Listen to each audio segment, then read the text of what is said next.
ভাই আপনাদের এখানে আপনার তো মোটামুটি ফিশারি ব্যবসা করতেন, আপনার এ পর্যন্ত আমরা দেখলাম যে সব পুকুরে আপনার ডুবে গেছে, তো আসলে আপনার কী অবস্থা এগুলো নিয়ে এখন? আপনার এটার ভিতরে 2 টাকা 2 ছেড়ে জাল দিয়েছিলাম বুঝছেন, রাখার জন্য।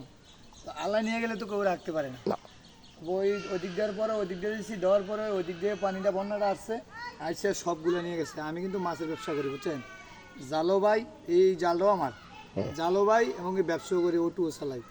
জীবনে যা কামাই করছি, 6টা পুকুর করছিলাম, 6টা পুকুরে কি পর্যন্ত পরিমাণ টাকা গেছে এটা বলতে পারি না।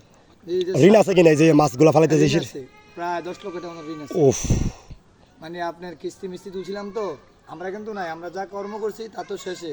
তারপর ডাইজে আনছি তার থেকে ডিলার, তারা ডিলারের টাকাও রয়েছে। যদি আমরা সরকারি কোনো অনুদান আসে বা ফিশারি অনুমতি, আমরা একটু সাহায্য করলে, হাত বাড়িয়ে দিলে, আমরা ছাত্র ভাইরা যদি হাত বাড়িয়ে দেয়, আমরা খুব খুশি হবো। আচ্ছা, নিয়ে বাঁচবো। আমার কিন্তু 4টে মেয়ে। জি জি জি, সুপ্রিয় দর্শক, আমি আছি কুমিল্লা বুড়িচং উপজেলার বাঘসুমো গ্রামের বিলাল ভাইয়ের ফিশারি। একটা ফিশারি ভাই, এরকম কয়টা ফিশার আছে ভাইয়ের? 6টা ফিশারি। 6টা ফিশারিতে প্রায় 10 লক্ষ টাকা মতো লস আসবে ওনার। এটা ওনার পুঁজির বাইরে, কিন্তু 10 লক্ষ টাকা বাইরের ঋণ।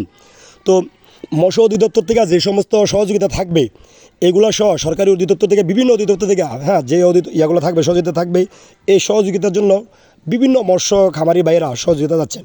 সবাই সহযোগিতা হাত বাড়িয়ে দিবেন। সবাইকে অসংখ্য ধন্যবাদ। আসসালামু আলাইকুম।